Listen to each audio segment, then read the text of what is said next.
Esther, chapitre 1. C'était du temps d'Assuérus, de cet Assuérus qui régnait depuis l'Inde jusqu'en Éthiopie sur 127 provinces. Et le roi Assuérus était alors assis sur son trône royal à Suse, dans la capitale. La 3e année de son règne, il fit un festin à tous ses princes et à ses serviteurs. Les commandants de l'armée des Perses et des Mèdes, les grands et les chefs des provinces furent réunis en sa présence. Il montra la splendide richesse de son royaume et l'éclatante magnificence de sa grandeur pendant nombre de jours, pendant 180 jours. Lorsque ces jours furent écoulés, le roi fit pour tout le peuple qui se trouvait à Suse, la capitale, depuis le plus grand jusqu'au plus petit, un festin qui dura 7 jours, dans la cour du jardin de la maison royale.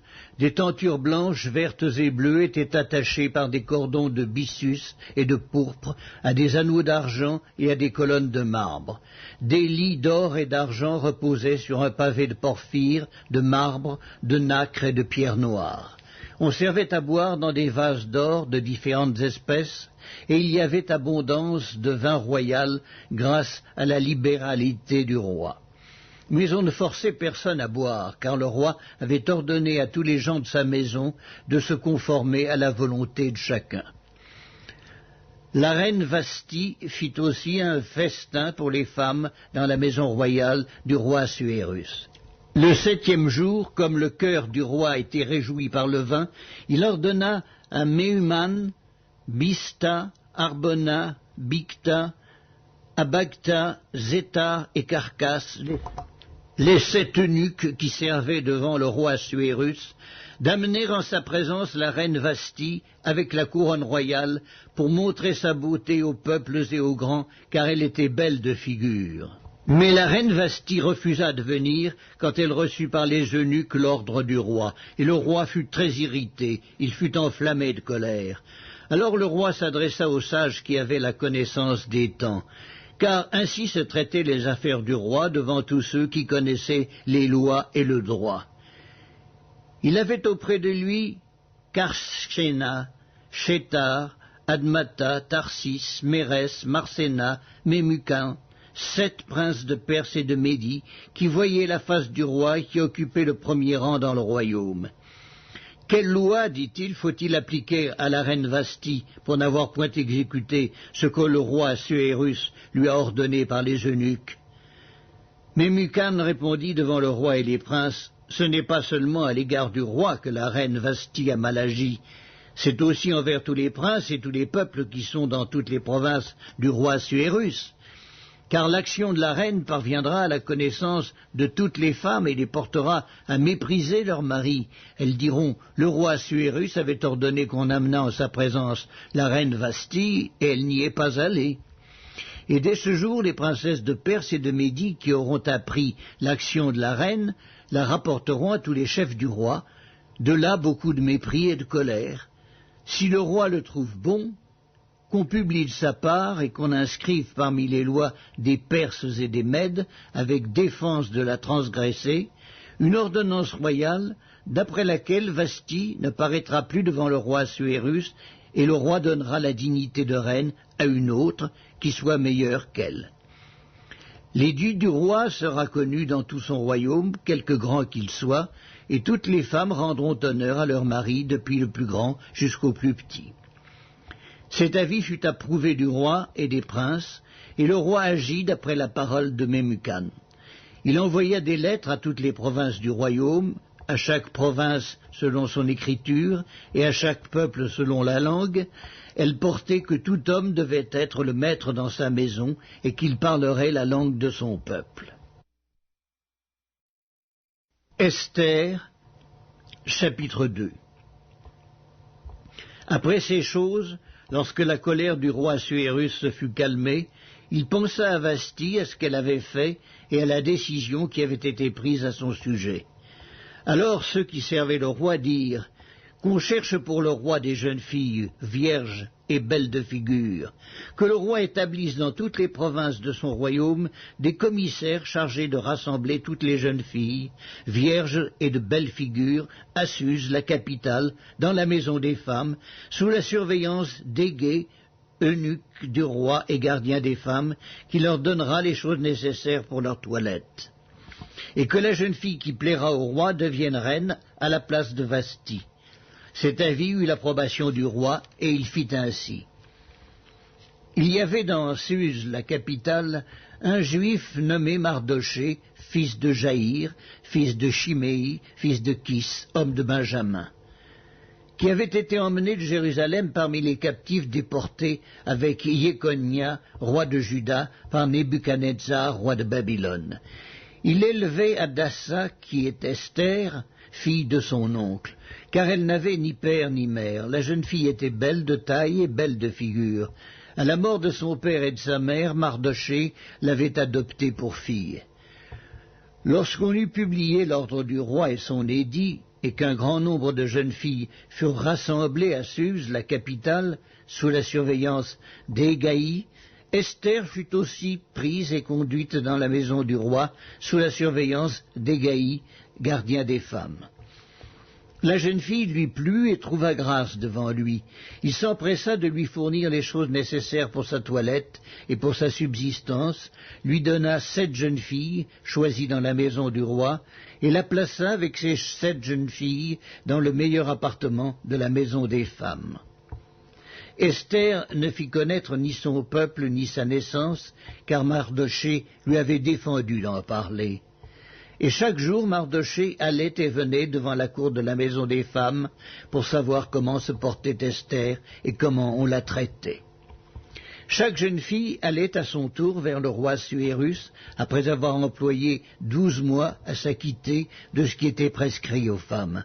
Pendant ce temps, elles prenaient soin de leur toilette, 6 mois avec de l'huile de myrrhe et 6 mois avec des aromates et des parfums en usage parmi les femmes. C'est ainsi que chaque jeune fille allait vers le roi, et quand elle passait de la maison des femmes dans la maison du roi, on lui laissait prendre avec elle tout ce qu'elle voulait.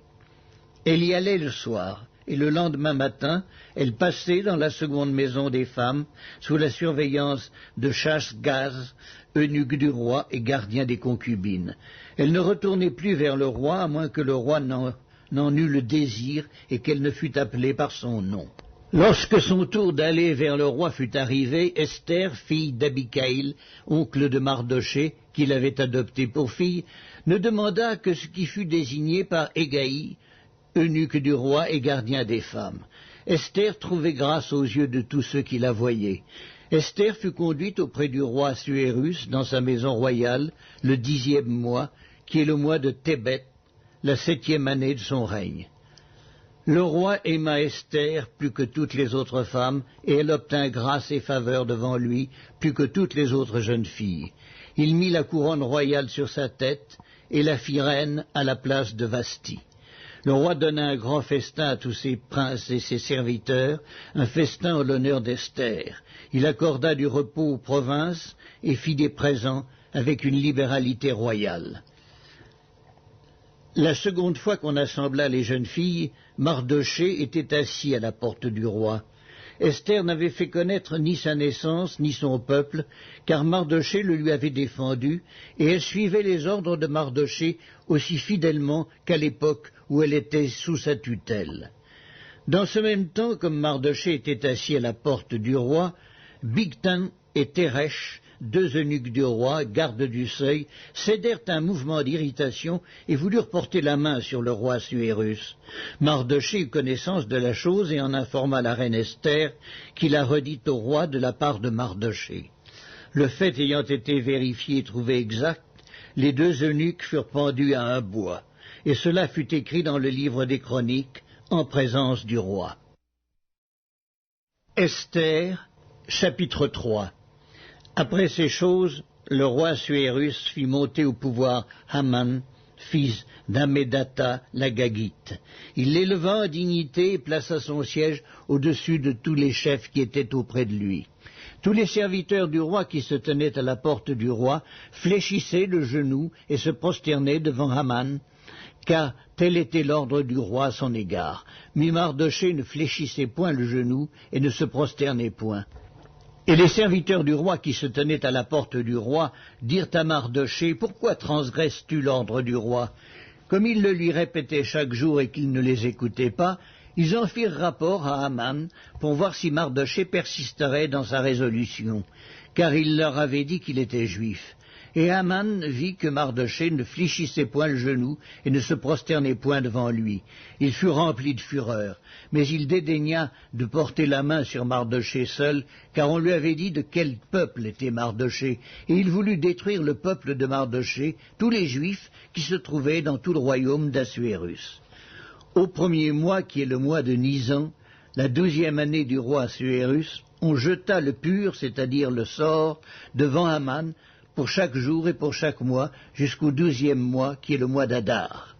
Alors Haman dit au roi Assuérus, « Il y a dans toutes les provinces de ton royaume un peuple dispersé et à part parmi les peuples, ayant des lois différentes de celles de tous les peuples, et n'observant point les lois du roi. Il n'est pas dans l'intérêt du roi de le laisser en repos. Si le roi le trouve bon, qu'on écrive l'ordre de les faire périr. Et je pèserai 10 000 talents d'argent entre les mains des fonctionnaires pour qu'on les porte dans le trésor du roi. » Le roi ôta son anneau de la main et le remit à Haman, fils d'Hammédatha, la Gagite, ennemi des Juifs.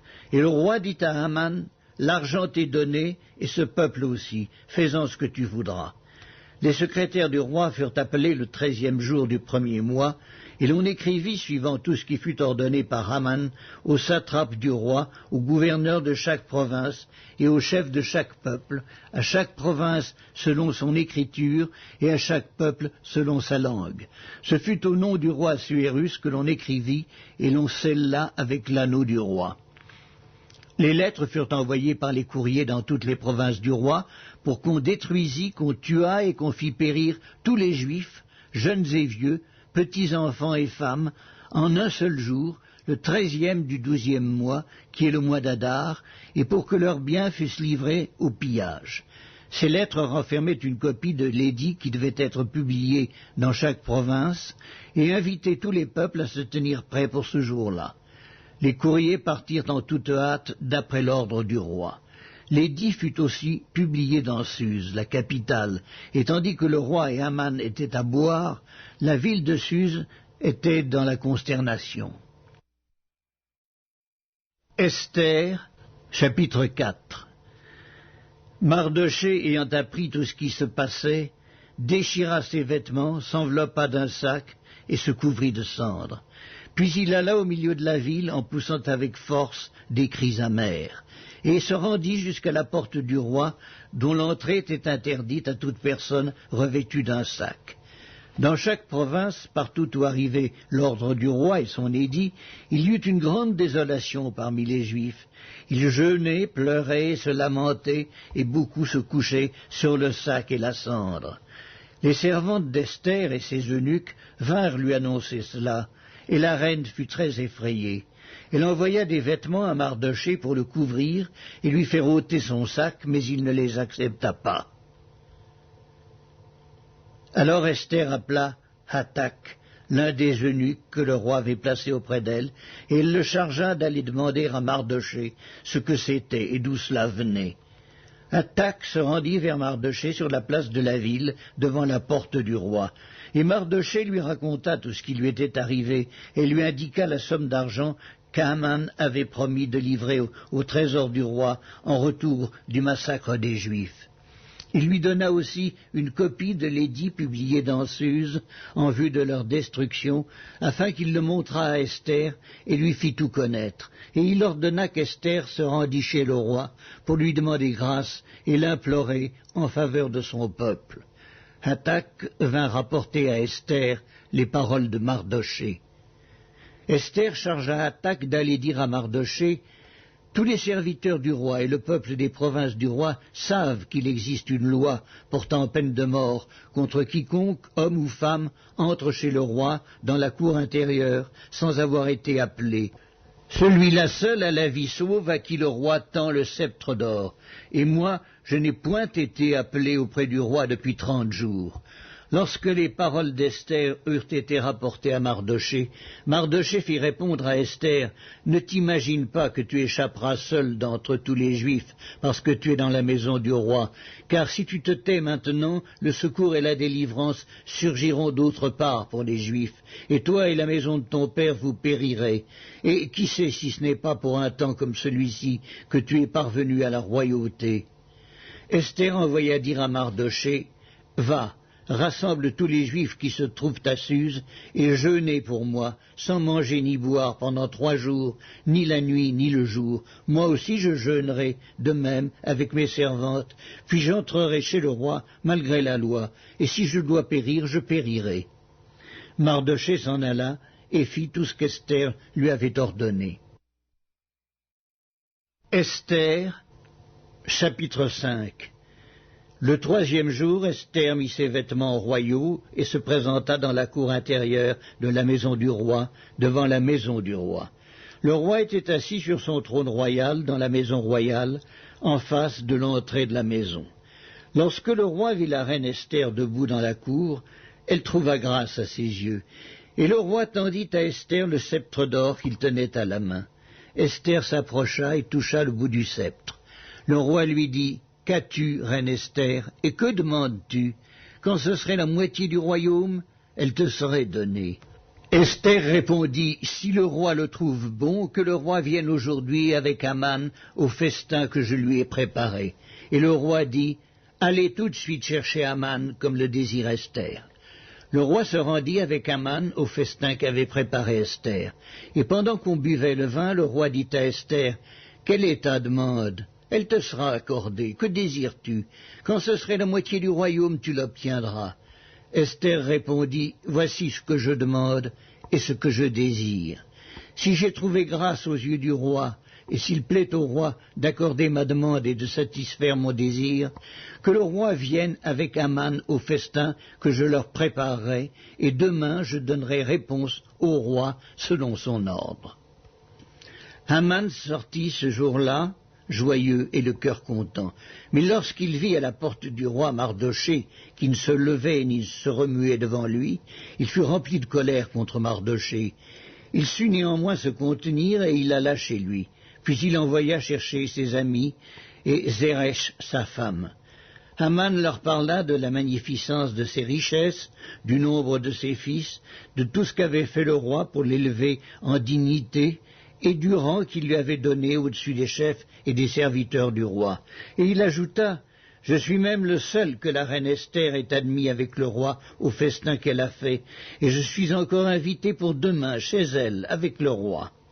Mais tout cela n'est d'aucun prix pour moi aussi longtemps que je verrai Mardochée le Juif assis à la porte du roi. » Zeresh, sa femme, et tous ses amis lui dirent, « Qu'on prépare un bois haut de 50 coudées, et demain matin, demande au roi qu'on y pende Mardochée, puis tu iras joyeux au festin avec le roi. » Cet avis plut à Haman, et il fit préparer le bois. Esther, chapitre 6. Cette nuit-là, le roi ne put pas dormir, et il se fit apporter le livre des Annales, les chroniques. On les lut devant le roi. Et l'on trouva écrit ce que Mardochée avait révélé au sujet de Bigtan et Teresh, les 2 eunuques du roi, gardes du seuil, qui avaient voulu porter la main sur le roi Assuérus. Le roi dit, « Quelle marque de distinction et d'honneur Mardochée a-t-il reçu pour cela ?» « Il n'a rien reçu, répondirent ceux qui servaient le roi. Alors le roi dit, « Qui est dans la cour ?» Haman était venu dans la cour extérieure de la maison du roi pour demander au roi de faire pendre Mardochée au bois qu'il avait préparé pour lui. Les serviteurs du roi lui répondirent, « C'est Haman qui se tient dans la cour. » Et le roi dit, « Qu'il entre. » Haman entra et le roi lui dit, « Que faut-il faire pour un homme que le roi veut honorer ?» Haman se dit en lui-même, « Quel autre que moi le roi voudrait-il honorer ?» Et Haman répondit au roi, « Pour un homme que le roi veut honorer, il faut prendre le vêtement royal dont le roi se couvre, et le cheval que le roi monte, et sur la tête duquel se pose une couronne royale, remettre le vêtement et le cheval à l'un des principaux chefs du roi, puis revêtir l'homme que le roi veut honorer, le promener à cheval à travers la place de la ville, et crier devant lui, « C'est ainsi que l'on fait à l'homme que le roi veut honorer. » Le roi dit à Haman, « Prends tout de suite le vêtement et le cheval, comme tu l'as dit, et fais ainsi pour Mardochée, le juif, qui est assis à la porte du roi. Ne néglige rien de tout ce que tu as mentionné. » Et Haman prit le vêtement et le cheval, et revêtit Mardochée. Il le promena à cheval à travers la place de la ville, et il cria devant lui, « C'est ainsi que l'on fait à l'homme que le roi veut honorer. » Mardochée retourna à la porte du roi, et Haman se rendit en hâte chez lui, désolé et la tête voilée. Haman raconta à Zeresh sa femme et à tous ses amis ce qui lui était arrivé. Et ses sages et Zeresh sa femme lui dirent, « Si Mardochée, devant lequel tu as commencé de tomber, est de la race des Juifs, tu ne pourras rien contre lui, mais tu tomberas devant lui. » Comme il lui parlait encore, les eunuques du roi arrivèrent et conduisirent aussitôt Haman au festin qu'Esther avait préparé. Esther, chapitre 7. Le roi et Haman allèrent au festin chez la reine Esther. Ce second jour, le roi dit encore à Esther, pendant qu'on buvait le vin, « Quelle est ta demande, reine Esther? Quand ce serait la moitié du royaume, tu l'obtiendras. » La reine Esther répondit, « Si j'ai trouvé grâce à tes yeux, ô roi, et si le roi le trouve bon, accorde-moi la vie, voilà ma demande, et sauve mon peuple. Voilà mon désir, car nous sommes vendus, moi et mon peuple, pour être détruits, égorgés, anéantis. Encore si nous étions vendus pour devenir esclaves et servantes, je me tairais, mais l'ennemi ne saurait compenser le dommage fait au roi. » Le roi Assuérus prit la parole et dit à la reine Esther, « Qui est-il et où est-il celui qui se propose d'agir ainsi ?» Esther répondit, « L'oppresseur, l'ennemi, c'est Haman, ce méchant-là. » Haman fut saisi de terreur en présence du roi et de la reine. Et le roi, dans sa colère, se leva et quitta le festin pour aller dans le jardin du palais. Haman resta pour demander grâce de la vie à la reine Esther, car il voyait bien que sa perte était arrêtée dans l'esprit du roi. Lorsque le roi revint du jardin du palais dans la salle du festin, il vit Haman qui s'était précipité vers le lit sur lequel était Esther, et dit, « Serait-ce encore pour faire violence à la reine chez moi dans le palais ?» Dès que cette parole fut sortie de la bouche du roi, on voit là le visage d'Haman. Et Harbona, l'un des eunuques, dit en présence du roi, « Voici, le bois préparé par Haman pour Mardochée, qui a parlé pour le bien du roi, est dressé dans la maison d'Haman, à une hauteur de 50 coudées. » Le roi dit, « Qu'on y pende Haman. » Et l'on pendit Haman au bois qu'il avait préparé pour Mardochée, et la colère du roi s'apaisa. Esther, chapitre 8. En ce même jour, le roi Assuérus donna à la reine Esther la maison d'Haman, l'ennemi des Juifs. Et Mardochée parut devant le roi, car Esther avait fait connaître la parenté qui l'unissait à elle. Le roi ôta son anneau qu'il avait repris à Haman et le donna à Mardochée. Esther, de son côté, établit Mardochée sur la maison d'Haman. Puis Esther parla de nouveau en présence du roi. Elle se jeta à ses pieds, elle pleura, elle le supplia d'empêcher les effets de la méchanceté d'Haman, la Gagite, et la réussite de ses projets contre les Juifs. Le roi tendit le sceptre d'or à Esther, qui se releva et resta debout devant le roi. Elle dit alors, « Si le roi le trouve bon, et si j'ai trouvé grâce devant lui, si la chose paraît convenable au roi, et si je suis agréable à ses yeux, qu'on écrive pour révoquer les lettres conçues par Haman, fils d'Hammédatha, la Gagite, et écrites par lui dans le but de faire périr les Juifs qui sont dans toutes les provinces du roi. Car comment pourrais-je voir le malheur qui atteindrait mon peuple, et comment pourrais-je voir la destruction de ma race ?» Le roi Assuérus dit à la reine Esther et au juif Mardochée, « Voici, j'ai donné à Esther la maison d'Haman, et il a été pendu au bois pour avoir étendu la main contre les Juifs. Écrivez donc en faveur des Juifs comme il vous plaira au nom du roi, et scellez avec l'anneau du roi, car une lettre écrite au nom du roi et scellée avec l'anneau du roi ne peut être révoquée. Les secrétaires du roi furent appelés en ce temps, le 23e jour du 3e mois, qui est le mois de Sivan, et l'on écrivit, suivant tout ce qui fut ordonné par Mardochée aux Juifs, aux satrapes, aux gouverneurs et aux chefs des 127 provinces situées de l'Inde à l'Éthiopie, à chaque province selon son écriture, à chaque peuple selon sa langue, et aux Juifs selon leur écriture et selon leur langue. On écrivit au nom du roi Assuérus, et l'on scella avec l'anneau du roi. On envoya les lettres par des courriers ayant pour monture des chevaux et des mulets nés de juments. Par ces lettres, le roi donnait aux Juifs, en quelque ville qu'ils fussent, la permission de se rassembler et de défendre leur vie, de détruire, de tuer et de faire périr avec leurs petits-enfants et leurs femmes tous ceux de chaque peuple et de chaque province qui prendraient les armes pour les attaquer et de livrer leurs biens au pillage. Et cela en un seul jour dans toutes les provinces du roi Assuérus, le 13e du 12e mois, qui est le mois d'Adar. Ces lettres renfermaient une copie de l'édit qui devait être publié dans chaque province et informaient tous les peuples que les Juifs se tiendraient prêts pour ce jour-là à se venger de leurs ennemis. Les courriers montés sur des chevaux et des mulets partirent aussitôt et en toute hâte d'après l'ordre du roi. L'édit fut aussi publié dans Suse, la capitale. Mardochée sortit de chez le roi avec un vêtement royal bleu et blanc, une grande couronne d'or et un manteau de byssus et de pourpre. La ville de Suse poussait des cris et se réjouissait.